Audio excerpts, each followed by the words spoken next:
kasih. Jadi pada hari ini kami izin wawancara itu mungkin ada 6 pertanyaan. Jika karena silakan dijawab, namun tidak silakan. Yang pertama, jadi kan kita ini sudah memasuki era 4.0 di mana semua itu berkaitan dengan teknologi, dengan digitalisasi. Nah, pertanyaannya adalah di Dinsos ini apakah teknologi itu dimanfaatkan dengan baik ataupun masih kurang penggunaan teknologi? Mungkin ya.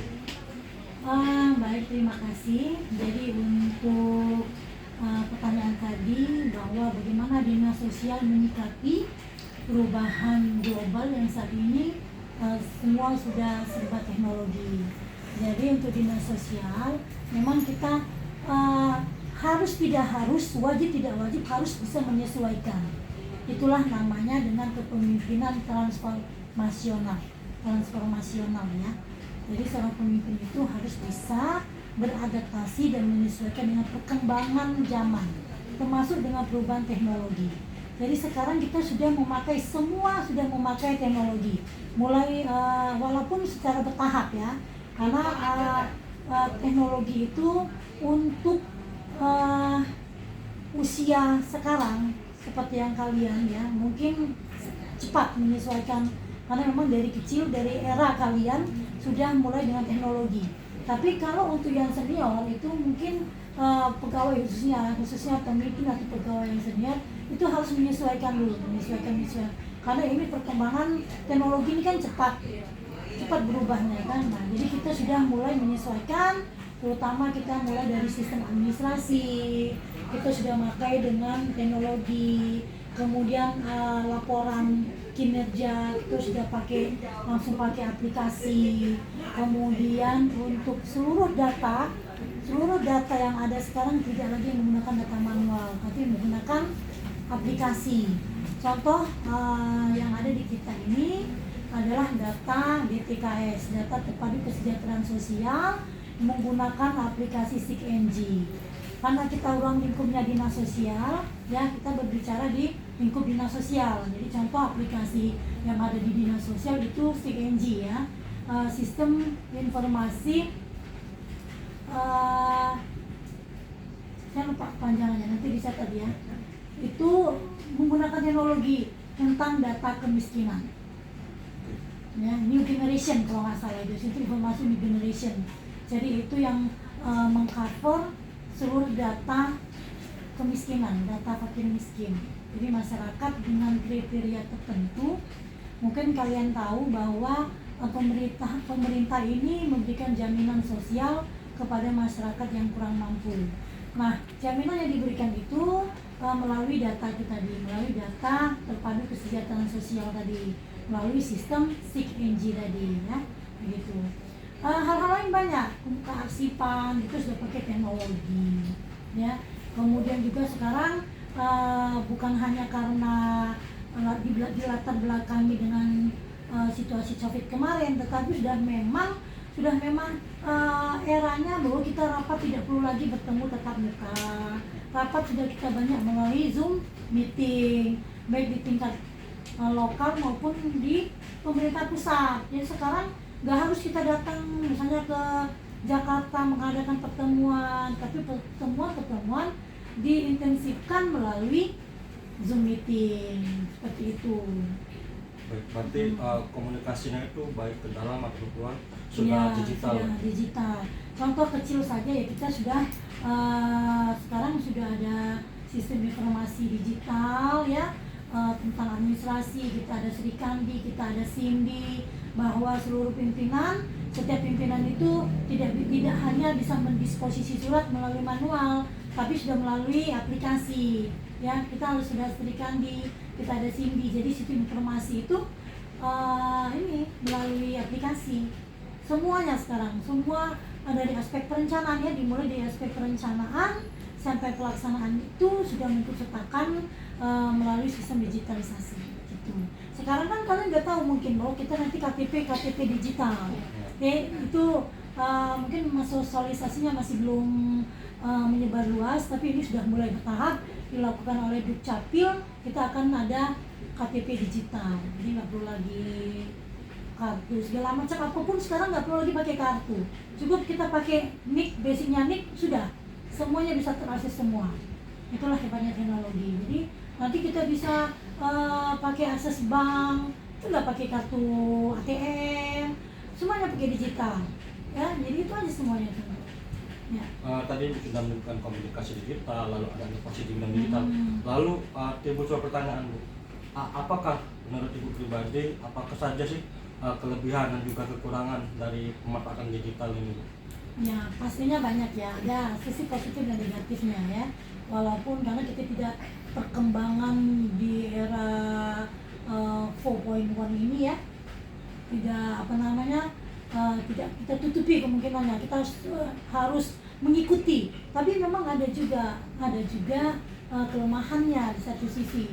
Contoh untuk administrasi ya, kelengkapan arsip, contohnya arsip untuk surat-surat atau dokumen-dokumen penting yang bisa dijadikan alat bukti, misalnya untuk di persidangan segala macam yang membutuhkan dokumen ya. Yang ini mana suratnya, ini betul nggak tanda tangannya asli. Kalau kita digital itu mungkin bisa saja siapa saja bisa nurut kan. Tapi kalau dari dokumen-dokumen yang membutuhkan melihat keasliannya dengan garis tangan, dengan coretan tangan, nah itu harus gitu loh. Kemudian kedua, apakah ini negatifnya ya, apakah jaringannya itu selalu siap, harus selalu siap, tidak ada lemot, tidak ada apakah perlindungan keamanannya sendiri itu sudah bagus atau belum, sudah maksimal atau belum, apakah mungkin data-data kita khususnya data pribadi itu bisa diretas demikian mudahnya kayak apa itu yang kemarin viral ya, seluruh data dicorkan. Nah seperti itu, bagaimana jaminannya untuk masyarakat yang pengguna media sosial melalui teknologi ini? Itu kan berarti harus ada jaminan keselamatan, keamanan, kenyamanan pengguna. Nah itu yang harus dipikirkan. Mungkin itu. Mungkin kita beralih Bu. Kalau tadi kan teknologi, dan ini mengenai budaya organisasi. Di Dinsos ini bagaimana sih Bu budaya organisasi ini? Apakah sistem kekeluargaan atau bagaimana? Ya. Jadi kalau untuk budaya organisasi kita itu ada namanya jargon untuk di ASN itu namanya ASN berakhlak ya, itu berorientasi kepada pelayanan, kemudian akuntabilitas, kemudian ada harmonisasi ya, kemudian ada juga berakhlak itu kolaboratif, adaptif ya, kompetitif itu. Jadi kita ada beberapa nilai-nilai atau norma-norma yang harus kita ikuti. Jadi di sana bagaimana kita memberikan pelayanan kepada masyarakat, kemudian bagaimana kita berintegritas.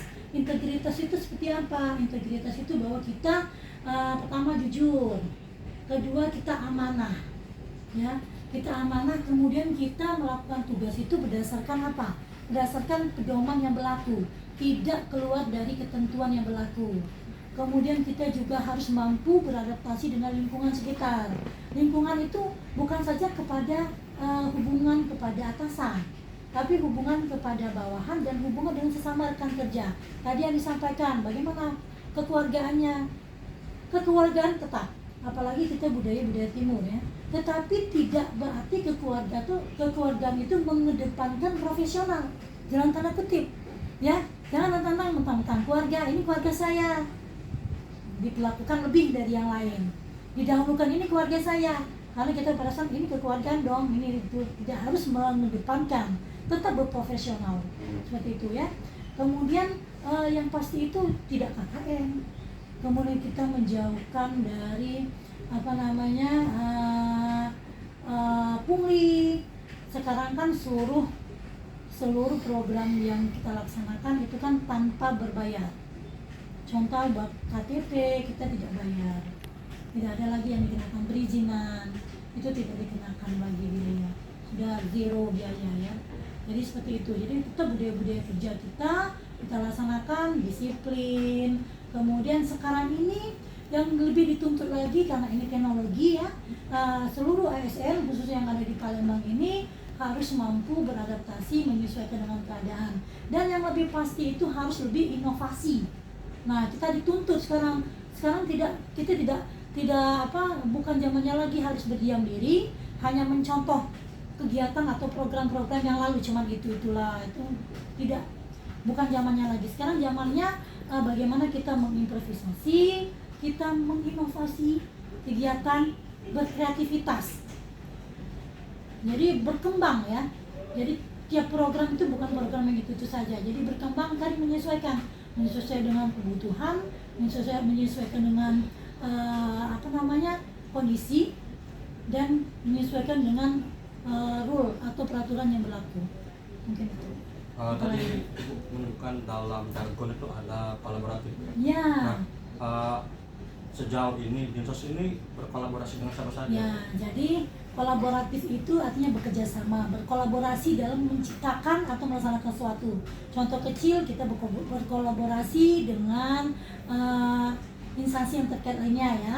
Jadi dinas sosial ini dalam melaksanakan seluruh program kegiatannya tidak berdiri sendiri, tapi ada juga OPD yang terkait. Contoh OPD-nya dinas kesehatan, dinas dukcapil.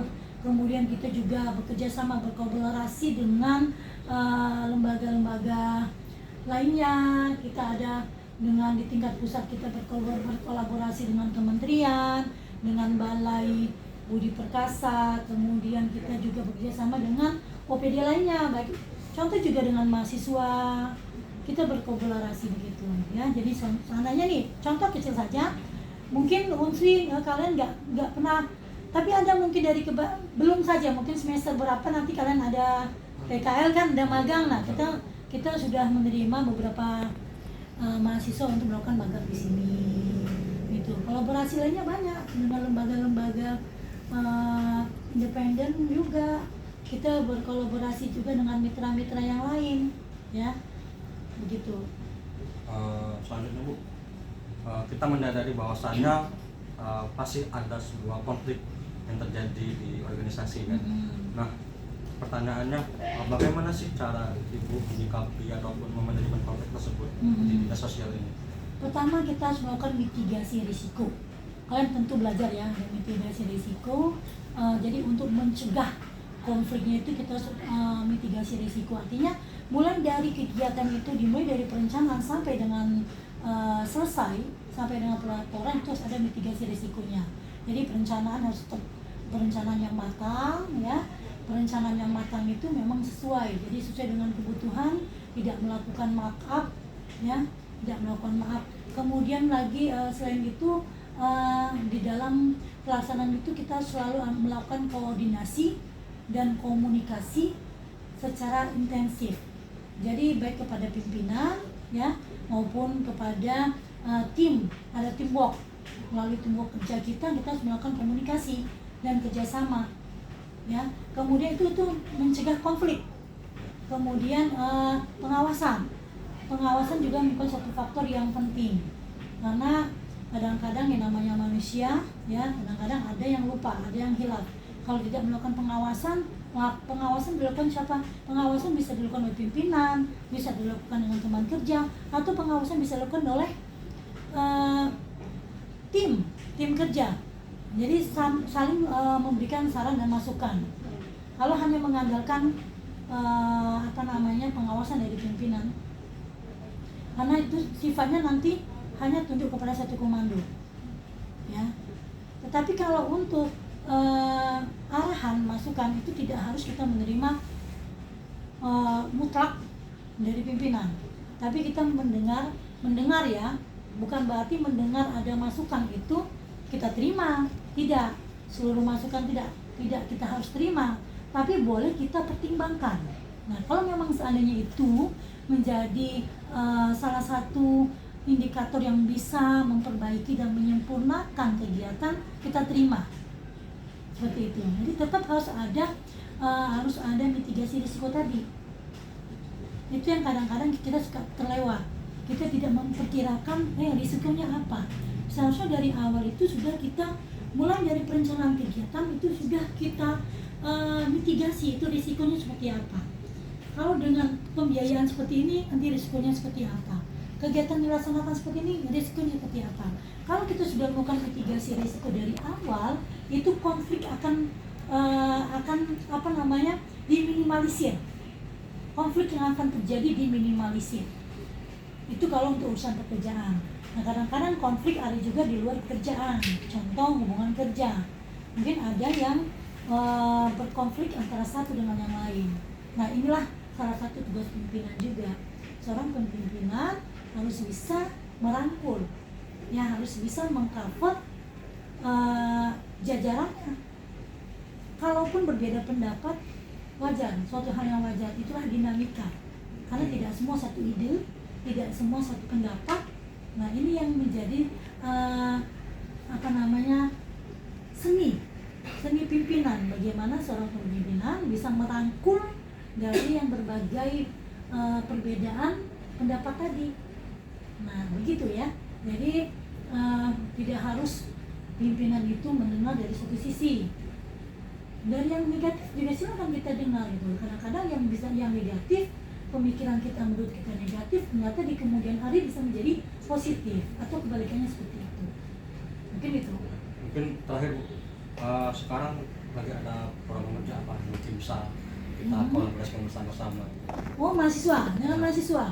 Atau ya bebas dengan. Sebenarnya kalau untuk kolaborasi ya, pertama itu kalau ini bicara kita program, sebenarnya kalau dinas sosial ini paling banyak program yang bermitra, terutama dengan masyarakat. Ya, contoh kita di sini ada memfasilitasi adanya tenaga pendamping kesejahteraan sosial, ya. Ada petugas sosial masyarakat PSM, ada tenaga kesejahteraan sosial kecamatan, ada tenaga pendamping PKH. Nah, tenaga pendamping PKH itu program dari kementerian, di mana program itu memberikan bantuan kepada masyarakat kurang mampu. Gitu, itu ada beberapa komponen. Kemudian ada juga Tagana. Tagana itu adalah suatu wadah yang kita akomodir, dinas sosial akomodir, di mana di dalamnya itu berasal dari seluruh elemen masyarakat. Di situ ada tokoh pemudanya, ada masyarakat kelurahannya, kecamatan untuk program penanganan bencana. Kemudian kita juga ada Karang Taruna. Karang Taruna di bawah koordinator atau dikoordinir oleh dinas sosial. Kemudian kita juga sekarang ini untuk program kesehatan, itu namanya Kartu Indonesia Sehat. Kita juga sudah bermitra dengan BPJS Kesehatan, ya. Kemudian juga kita untuk pendataan masyarakat juga sudah bekerja sama dengan BPS, Badan Pusat Statistik, ya. Kita ada pendataan masyarakat. Mungkin kalian udah dengar yang kemarin registrasi sosial ekonomi Eksosek, ya, yang baru-barusan ini sudah dilaksanakan. Kayak itu mengikut, kalau tidak salah itu juga mengikut serta mahasiswa sebagai pendatanya, ya kan, ada di situ. Nah, itu yang sudah beberapa yang sudah kita, yang lainnya sih banyak sebenarnya. Salah satunya itu kita juga yang pasti itu dinas sosial itu yang paling menyentuhnya ke masyarakat, itu aja. Mungkin Ada lagi? cukup yang lain. Silakan nggak apa-apa ditanya. Bagaimana ibu misalnya kalian nggak nanya ibu posisinya apa? Nggak usah nanya. Kalau ibu di dinas ini, ibu selaku sekretaris dinas, ya. Kalau sekretaris dinas ini di bawah kepala dinas. Jadi di sini kalau secara struktur organisasi dinas sosial ini ada 1 kepala dinas, 1 orang sekretaris dinas, 4 orang kepala bidang, ya, dan 15 orang subkoordinator setingkat dengan eselon 4. Tuh di sini. Ada lagi nggak? Ada lagi nggak apa-apa ditanya. Supaya di luar, jadi jangan patokan kalian itu kalau teoritis teori kalian bisa mencari banyak kepemimpinan itu seperti apa. Yang nggak bisa dicari itu bagaimana pengalaman memimpin. Itu kan nggak ada pengalaman, karena pemimpin itu udah satu orang pemimpin itu pasti cara memimpinnya beda dengan yang lain, ya kan? Nah, jadi itu yang sebenarnya kalau kalian ingin melakukan penelitian atau menulis tentang bagaimana cara memimpin, kalian tidak bisa mewawancarai cuma satu orang.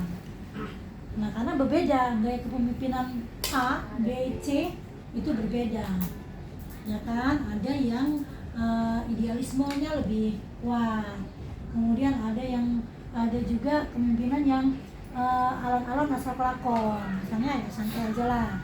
Tapi ada juga yang pimpinan yang ngegas gitu loh. Karena pimpinan yang ngegas itu bukan pada arti marah ya, artinya dia ingin selalu cepat, dia ingin selalu perfect seperti itu. Jadi banyak ya kepemimpinan itu. Dan kita tidak menjudge bahwa kepemimpinan itu harus sempurna.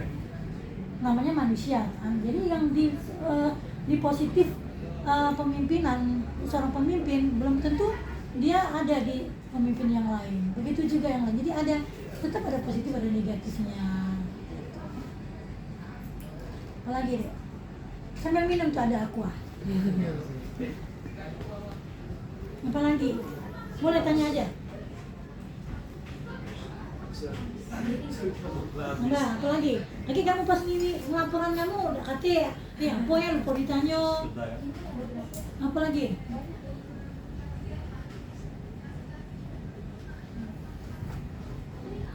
Yang pasti itu sekarang idealnya seorang pemimpin itu seperti yang saya katakan adalah pemimpin yang transformasional, kemudian dia yang visi misinya sudah jauh ke depan ya, dia tidak zamannya lagi yang sekarang cukup sekarang, tapi dia sudah ke masa depan, bagaimana yang akan kita hadapi di masa depan. Itu yang visioner, yang harus bisa mempunyai visi, harus punya visi yang tepat. Dari visi yang tepat itu akan ada misinya. Untuk mencapai visi itu kita harus memberikan misi. Nah, itu yang harus direncanakan dari awal. Oh, kalau saya mau memimpin nanti saya harus begini, tujuan saya ini. Yang harus saya lakukan apa? Ini. Itu sudah terstruktur. Itu namanya visioner. Pimpinan yang visioner, punya visi ke depan. Jadi dia ada koridornya. Ini mungkin di luar materi pertanyaan pribadi saya, pengalaman Ibu, bagaimana sih cara merangkul anggota yang datang ke bawah agar mereka tuh mau ngebuat apa yang kita inginkan itu tercapai? Yang utama itu apa? Komunikasi. Itu yang penting, komunikasi ya. Komunikasi itu antara bawahan, pimpinan bawahan, atau dengan teman sejawat. Itu dulu yang penting, komunikasi dulu. Kalau komunikasinya baik, komunikasinya lancar, mudah-mudahan gampang kita merangkul. Karena sekarang ini kan beda orang, beda nih tingkah lakunya, beda nih sifatnya. Ada yang mau menang dewe, ada yang pinteran dewe, ada yang pasif, ya kan? Itu. Nah, jadi komunikasi, diajak bicara. Yang pasif apa alasannya? Apakah dia tidak nyaman? Apakah dia tidak nyaman di bidang ini misalnya? Karena menurut dia nggak sesuai ini dengan pendidikan saya, Bu. Atau saya nggak nyaman nih dengan teman-teman di sekitar. Kita pindahkan. Di mana tempat yang nyaman? Komunikasi itu penting, komunikasi. Kemudian bawahan juga. Gimana mungkin kerjaan akan baik kalau nggak ada komunikasi, nggak ngelapor, Bu. Saya ada kegiatan ini, ada program ini. Ini begini, Bu. Nah, itu kan komunikasi. Kalau seandainya kamu punya kegiatan, tuh tiba-tiba dilaksanakan tanpa ada komunikasi dengan pimpinan, bagaimana coba pimpinan? Merasa tidak dihargai kan? Nah, kalau nggak merasa dihargai, sudah tidak nyaman lagi. Nah, jadi yang harus diintensifkan itu adalah komunikasi. Kemudian kedua apa? Kerjasama. Kalau kita mampu bekerja sama, itu artinya sudah merangkul. Itu aja yang intinya. Kalau nggak bisa bekerja sama, berarti nggak bisa merangkul. Bagaimana caranya orang nggak mau bekerja sama? Itu tadi diajak, caranya diajak. Jangan kita sudah tahu orang ini seperti ini, justru malah kita tinggalkan. Nah, harusnya tetap kita rangkul, kita ajak di kegiatan gitu. Jangan ditinggalkan. Kadang-kadang ada orang yang karena memang ya satu sisi orang dia ini kok yang mau bekerja, dia ini kok yang cepat disuruh, dia ini kok ini, jadi yang disuruh ini terus dia, sementara yang lain sebenarnya yang lain itu bisa. Nah, karena tidak diberi pekerjaan, tidak diberikan tanggung jawab, tidak diberikan amanah, dia sudah aku juga nggak dikasih kerjaan. Nah, tapi itu sebenarnya saya sekarang kalau ibu selalu tekankan staf saya nggak mau itu namanya pasif. Saya nggak mau kalau kalian nggak ada kerjaan, kalian tanya apa yang bisa saya bantu, apa yang bisa saya kerjakan. Itu sekarang yang lebih penting. Sekarang kalau nanti kalian akan masuk dunia kerja ya, kalau kalian pasif, kalian akan ketinggalan, sudah nggak nyamannya lagi. Kalau kalian pasif, tidak kreatif, tidak inovatif. Karena gini, seorang pimpinan itu butuh masukan, butuh pemikiran yang lain. Kalian ada misalnya inovasi, Bu, saya punya ini, bagaimana kalau seandainya kegiatan ini kita lakukan seperti ini? Pimpinan itu akan lebih senang, mau diterima atau tidak urusan, karena kan pasti ada pertimbangannya. Tapi kalian sudah mengutarakan bagaimana kalian punya ide, kalian punya inovasi, itu kalian nanti akan masuk di dunia kerja. Boleh nanti kalian buktikan siapa yang lebih maju.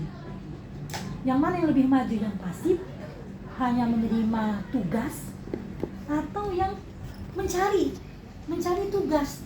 Nah, mana yang akan lebih maju? Nah, mudah-mudahan yang generasi kalian itu nanti nggak ada lagi.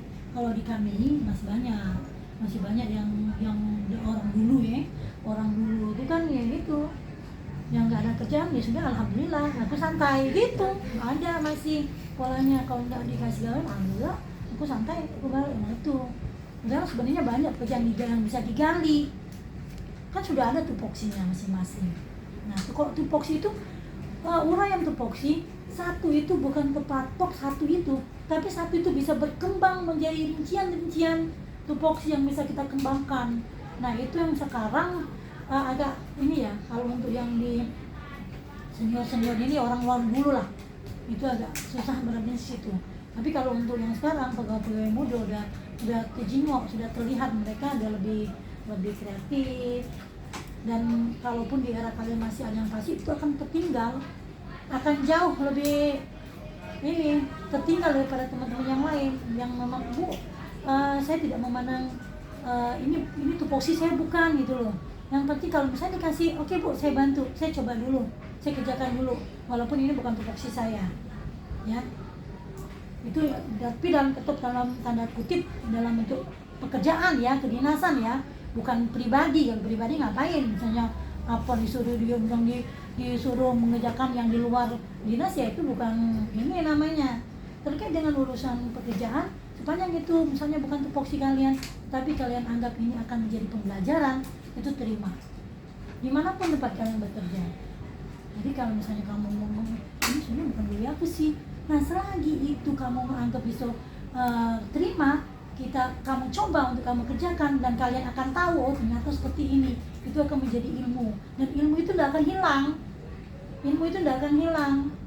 dan itu jarang-jarang ilmu gratis. Jadi kalaupun nanti dibuat disuruh kalian kayak kalian diburu surat tugas, disuruh buat tugas apa misalnya kan, itu laksanakan. Kalau masuk dunia kerja, ini bukan tupoksi saya, itu nggak nyamannya lagi, saya kerjakan dulu selagi tidak mengganggu tugas utama. Kalau tugas utamanya belum selesai, ya memang harus diutarakan, saya kerjakan ini Bu, belum selesai, saya silakan gitu. Apalagi nggak ada kak, kepanca udah ini kurang telepon nggak ada, udah. Apalagi ini dokumentasi. oh boleh dokumentasi.